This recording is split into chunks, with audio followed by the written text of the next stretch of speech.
factor is the desire of the Eritrean government to have an Eritrea that is sovereign and independent while enjoying the benefits and retaining the privilege to be derived from being part of the Ethiopian body politic.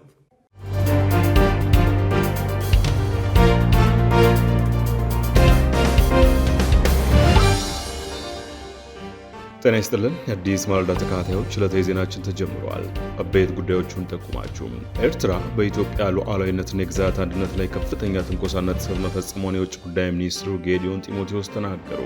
የኤርትራው ፕሬዝዳንት ኢሳያስ አፈወርቂ የቀይ ባህርን ደህንነት ማስጠበቅ የተዋሳኝ ሀገራቱ ሚና መሆን እንዳለበት በድጋሚ ገለጹ። የዓለም አብያተ ክርስቲያናት ጉባኤ በአርሲ የተፈጸመውን ጥቃት አወገዘ። በቤንሻንጉል ጉሙዝ ክልል ያለው የመንግስት ሰራተኞች ቁጥርና የፌዴራሉ መንግስት የፈቀደው በጀት አለመጣጣሙ የተሻሻለውን ደሞዝ በወቅቱ ላለመክፈል ምክንያት እንደነበር ክልሉ አስታወቀ። አስቀድመን ያስተዋወቅናቸውን አበይት ጉዳዮች ጨምሮ ሌሎች መረጃዎችንም ይዘናል። ወደ ቀዳሚ ጉዳይ አለፈ። ኤርትራ በኢትዮጵያ ሉዓላዊነትና የግዛት አንድነት ላይ ከፍተኛ ትንኮሳና ጥሰት መፈጸሟን የውጭ ጉዳይ ሚኒስትሩ ጌዲዮን ጢሞቴዎስ ተናገሩ።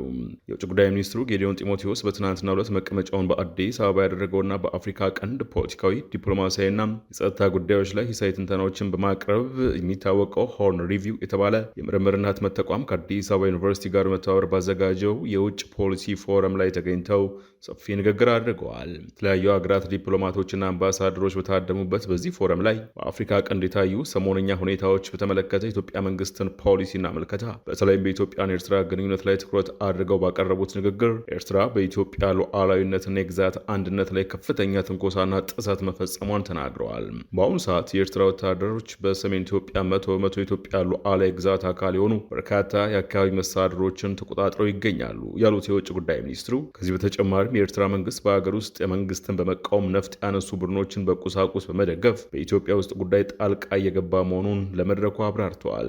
የኤርትራ መንግስት በዚህ ልክ በኢትዮጵያ ሉዓላዊነትና የግዛት አንድነት ላይ ከፍተኛ ትንኮሳና ጥሰት እየፈጸመ ቢሆንም ዘወትር ግጭትና አለመረጋጋት በማይለየው የአፍሪካ ቀንድ ከዚህ በኋላ ሌላ ጦርነት ቢቀሰቀስ ከሁለቱ ሀገራት አልፎ መላ ቀጣናውን ለከፋ ቀውስ የሚያደርግ በመሆኑ ኢትዮጵያም ለጊዜው ራሷን የመከላከል ህጋዊ መብቷን ከመጠቀምና ለትንኮሳው ምላሽ ከመስጠት ተቆጥባለች ብለዋል። ይሁን እንጂ ተጠናክሮ የቀጠለው የኤርትራ ጠብ አጫሪነትና ትንኮሳ ከዚህ በላይ መታቀብን ይበልጥ አስቸጋሪ እያደረገው በመሆኑም የኢትዮጵያ ራስን የመከላከል ህጋዊ መብቷን የመጠቀምና ለሚደረግባት የሉዓላዊነት ጥሰትና ትንኮሳ ምላሽ ከመስጠት የመታቀብ አቋም ሁሌም የሚቀጥልና ገደብ የለሽ ተደርጎ መወሰድ የለበትም ብለዋል። መንግስት የኢትዮጵያ ራስን የመከላከል ህጋዊ መብቷን የመጠቀምና ለሚደረግባት የሉዓላዊነት ጥሰትና ትንኮሳ ምላሽ ከመስጠት የመታቀብ አቋምና ፖሊሲ ጸንቶ የሚቆየው ጉዳዩን ለመታገስ አቅሙ እስከፈቀደለትና እስከቻለው ድረስ ብቻ መሆኑንም የውጭ ጉዳይ ሚኒስትሩም አመላክተዋል። የኤርትራው ፕሬዝዳንት ኢሳያስ አፈወርቂ የቀይ ባህርን ደህንነት ማስጠበቅ የተዋሳኝ ሀገራቱ ሚና መሆን እንዳለበት በድጋሚ ገለጹ። ፕሬዝዳንት ኢሳያስ አፈወርቂ በግብጽ ካይሮ ለ5 ቀናት ያደረጉትን ይፋ የስራ ጉብኝትን ተከትሎ ከኤርትራ ቴሌቪዥን ጋር ባደረጉት ቆይታ ነው ይህን ያሉት። በሻዕቢያ ላይ በተሰራጨው በዚህ ቃለ መጠይቅ ስለ ግብጽ ሙዚየምና ምርቃቱ ሲናገሩ አስደናቂ እንደነበር ገልጸው እኛም ከዚህና ከግብጽ የረጅም ዘመን ታሪክ ሀብት ልምድ መውሰድ አለብን ሲሉ ተደምጠዋል። ከግብፁ ፕሬዝዳንት አብዱልፋታህ አልሲሲ ጋር የነበራቸው ውይይትም ቀጠናዊ አንድምታና ውጤት ያለው መሆኑን ገልጸዋል። ትብብራችን የሁለትዮሽ ግንኙነት ብቻ ያተኮረ አይደለም፣ ቀጠናዊ ስለ አጎራባች ሀገራትና አፍሪካን እየፈተኑ ያሉ ችግሮች ዙሪያ ተወያይተናል ያሉት ኢሳያስ በጋራ ስትራቴጂካዊ ጉዳዮች፣ የውጭ ጣልቃ ገብነት፣ ከአለመረጋጋትና ከጦርነት ለመውጣትና ችግሮችን ለመፍታት ምቹ አካባቢ ለመፍጠር የበኩላችንን ለማበርከት ነው ብለዋል። ከኤርትራና ግብጽ ጋር ድንበር በምትጋራው ሱዳን ውስጥ ያለውን ቀውስ ለመፍታት ስለ ሁለቱ ሀገራት የጋራ አቋም ለቀረበላቸው ጥያቄም የሱዳን ችግር በቀጠናው ላይ ካሉ ችግሮች ትልቁ መሆኑን ጠቅሰው የሱዳን ሕዝቦች ለችግሮቻቸው ከውጭ ጣልቃ ገብነት መፍትሄ እንዲያገኙ አበርክቷቸውን ለማጠናከር ቁርጠኛ ነን ሲሉ ምላሽ ሰጥተዋል። ሱዳን ላይ የሆነ ያለውን በተመለከተ ብዙዎች የእርስ በርስ ጦርነት ቢሉትም ሀቁ ግን ሴራ ነው፣ ግልጽ የሆነ ወረራ ነው። ይህ ደግሞ በጣም ያሳዝናል ሲሉ ተናግረዋል። እርሳቸው ይህም ቢሉም በእርስ በርስ ጦርነቱ የብሔራዊ ጦሩ መሪን አብዱልፋታህ አልቡራንን ደግፈው ከፈጥኖ ደራሽ ድጋፍ ሰጪ ኃይሉ ጋር እየተዋጉ ነው የሚል ወንጀላ ይቀርብባቸዋል። ኢሳያስ ከሱዳን ጉዳይ ወጣ ብለው ስለ ቀይ ባህር ደህንነት ሲያብራሩ የዚህ የውሃ መተላለፊያ ሰላምና ጸጥታ ጉዳይ የተዋሳኝ ሀገራቱን ብቻ የሚመለከት መሆኑን አጽንኦት ሰጥተዋል። የቀይ ባህር ተዋሳኝ ሀገራት ሀብት ብቻ ሳይሆን የዓለም የውሃ መጓጓዣ ሲሆን ከህንድና ከፓስፊክ ውቅያኖስ በላይ እጅግ ብዙ ጂኦፖለቲካዊ ጠቀሜታ ያለው ነው ብለዋል። የባህር ዳርቻን ደህንነት ማረጋገጥ ማረጋገጥ የሁለቱ ሀገራት ስትራቴጂካዊ ጉዳይ ብቻ ሳይሆን የዓለም ኃይሎች ጉዳይ ጭምርም ነው ያሉት ኢሳያስ ችግሩ የሚመጣው በተለያዩ ሀገራት የሚነሳው ሀሳብና ጣልቃ ገብነት መሆኑን ተናግረዋል። ኤርትራ እንደ አንድ ባህር ዳርቻ የምትገኝ ሀገር አቋማችን ግልጽ ነው ሲሉ ገለጻቸውን የቀጠሉት ፕሬዚደንቱ በተለያየ አጋጣሚ ላይ ያቀረብናቸው ሀሳቦች 12 ነጥብ ያለውን ጨምሮ እነዚህ ጉዳዮች ላይ የሚያተኩር ነው ብለዋል። የመጀመሪያው በባህር ተዋሳኝ የሚገኙ ሀገራት በራሳቸው የውስጥ ኃይል ዳርቻቸውንና የባህር መተላለፊያውን መጠበቅ አለባቸው። ምናልባት እነዚህ ሀገራት ተጨማሪ አቅምና ሀብት ኃላፊነታቸውን ለመወጣት ሊያስፈልጋቸው ይችላል። ይህም ቢሆን ግን የውጭ ሀገራት ውስጥ የሀገራት አቅምን ሊተኩ አይችሉም ባይ ናቸው። ሁለተኛው በባህር ዳርቻ አካባቢ የሚገኙ ሀገራት ጥንካሬያቸውን ለማዋሃድና ይህን የዓለም ውሃ መንገድ ደህንነቱ በጋራ ሕግና ተቋማዊ ፍኖተ ካርታ ለማረጋገጥ የትብብር መንገድ ያስፈልጋል ሲሉም ተናግረዋል። ይህ መንገድ የውጭ የጦር ሰፈር አሊያም የውጭ ጣልቃ ገብነት ሳያስፈልግ ዘላቂ በሆነ መንገድ የቀይ ባህርን ደህንነት ለማረጋገጥ የሚቻለው በራሳቸው ነው ሲሉ ገልጸዋል። ሶስተኛው መላምታዊ በሆነ መንገድ ቢታይ እንኳን ባህር ዳርቻ አካባቢ የሚገኙ ሀገራት የማሪታይም መስመሮችን መጠበቅ እንደማይችሉ ቢረጋገጥ ሕጋዊ መሰረት ባለው መልኩ ዓለም አቀፍ የትብብር ሚና ሊያስፈልግ ይችላል።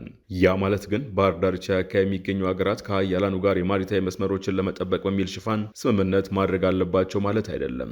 እነዚህ እርምጃዎች ውስብስብ ነገሮችንና ችግሮችን ይዘው ስለሚመጡ ተቀባይነት የላቸውም ብለዋል። ባህር ዳርቻ አካባቢ ያሉ ሀገራት ተጨማሪ አማራጭ የማሪታይም መስመሮች ደህንነትን በተመለከተ ትብብራቸውን ለማጠናከር የሚያስፈልጋቸው ከሆነ ተጨማሪ ስምምነቶች ላይ መስራትና ለተባበሩት መንግስታት አሊያም የጸጥታው ምክር ቤት ድጋፍ ማስገባት አለባቸው ሲሉም አስረድተዋል። የዓለም አብያተ ክርስቲያናት ጉባኤ በአርሲ የተፈጸመውን ጥቃት አወገዘ። የዓለም አብያተ ክርስቲያናት ጉባኤ ዋና ጸሐፊ ቄስ ጄሪ ፒሪ ለኢትዮጵያ ኦርቶዶክስ ተዋሕዶ ቤተክርስቲያን በላኩት የመጽናኛ ደብዳቤ በአርሲ በኦርቶዶክሳውያን ላይ በደረሰው ግድያ ጉባኤው በጥልቅ ማዘኑን ገልጸው ጥቃቱን አውግዘዋል። ዋና ጸሐፊው ለኢትዮጵያ ኦርቶዶክስ ተዋሕዶ ቤተክርስቲያን በላኩት የማጽናኛ ደብዳቤ ይህ በሰዎች ላይ በዘፈቀደ የሚፈጸም ግድያ የሚያመላክተው የሰላም ሁኔታ ያልተረጋጋ መሆኑን ነው። ይህም አስቸኳይ እርቅ ለመፈጸምና ለሁሉም የህብረተሰብ ክፍሎች ሰብአዊ ጥበቃ ማድረግ ግዴታ መሆኑን የሚያመላክት ነው ብለዋል። በዚህ አስከፊ የሐዘን ወቅት ከኢትዮጵያም የኦርቶዶክስ ተዋሕዶ ቤተክርስቲያንና ከመላ ኢትዮጵያን በጋራ አብረን የምንቆም መሆናችንን ለመግለጽ እንወዳለን። በዚህ ጥቃት ህይወታቸውን ላጡት ነፍሳቸው በሰላም እንዲያሳርፍልን፣ በጥቃቱ ለተጎዱት ሁሉ መጽናናትንና ጥንካሬ እንዲሰጥልን እግዚአብሔር አምላካችንን በጸሎት እንጠይቃለን ብለዋል። ዋና ጸሐፊው ለቤተ ክርስቲያኗ በላኩት ደብዳቤያቸው የግጭቶችን መሰረታዊ መንስኤ በመለየትና ንግግሮችና ምክክሮች እንዲኖሩ በማድረግ የሰው ልጆች ህይወትና ክብር ይጠበቅና ይረጋገጥ ዘንድ እግዚአብሔር አምላክ በሁሉም ደረጃ ለሚገኙ መሪዎች ጥበብና ቁርጠኝነትን እንዲሰጥልን እንጸልያለን ብለዋል። የዓለም አብያተ ክርስቲያናት ጉባኤ በሰው ልጆች ላይ የሚፈጸሙ እንዲህ አይነቱን ግድያ በጥብቅ የሚያወገዝ መሆኑን የገለጹት ዋና ጸሐፊው ሰላምን፣ ፍትህንና በህዝቦች መካከል ተቻችሎ በሰላም ለመኖር ለሚደረገው ጥረት ደግሞ ጉባኤው የማያቋርጥ ድጋፍ ያለው መሆኑን ገልጸዋል። በኦሮሚያ ክልል አርሲ ዞን በጉና በመርቲ በሽርካና ሆሎንቆ ዋቢ ወረዳዎች የኦርቶዶክስ ሃይማኖት ተከታዮች መገደላቸውን ቤተክርስቲያኒቱን ጨምሮ የፖለቲካ ፓርቲዎች፣ የሃይማኖት ተቋማት ጉባኤ ገልጸው የነበረ ቢሆንም የሃይማኖት ተቋማት ጉባኤ በኋላ አደረግኩት ባለው ማጣራት ጥቃቱ በአንድ ሃይማኖትና ብሔር ላይ ያነጣጠረ አለመሆኑን መግለጹ ይታወሳል። በቤኒሻንጉል ጉሙዝ ክልል ያለው የመንግስት ሰራተኞች ቁጥርና የፌዴራል መንግስት የፈቀደ በጀት አለመጣጣሙ የተሻሻለውን ደሞዝ በወቅቱ ላለመክፈል ምክንያት እንደነበር ክልሉ አስታወቀ። የቤኒሻንጉል ጉሙዝ ክልል የርዕሰ መስተዳድር ጽሕፈት ቤትና የሲቪል ሰርቪስ ቢሮ ኃላፊ ጌታሁን አብዲሳ የመስከረምና ጥቅምት ወራት የደሞዝ ጭማሪ ልዩነት ውዝፍ ክፍያ ሳይከፈል የቀረው በሰራተኞች ቁጥርና የፌዴራሉ መንግስት የፈቀደው በጀት ባለመጣጣሙ ምክንያት እንደሆነ ተናግረዋል። ኃላፊው ለመንግስት ሰራተኞች ተፈቀደው የመስከረምና የጥቅምት ወራት የደሞዝ ልዩነት ውዝፍ ክፍያ ከትናንት ህዳር 4 ቀን 2018 ዓ.ም ጀምሮ ለተቋማት እንደሚተላለፍ ገልጿል።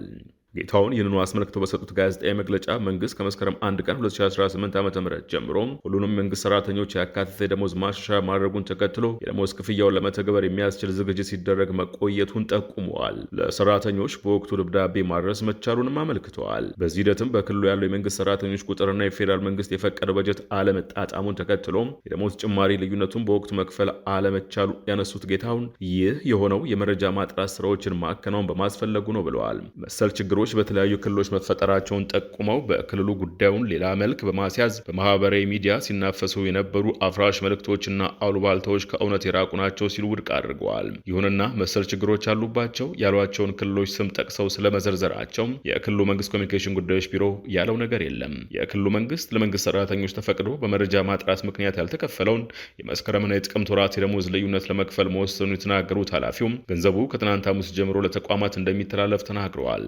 ከህዳር ወር ጀምሮ ደግሞ በአዲሱ ደሞዝ ክፍያው እንደሚቀጥልም ገልጿል።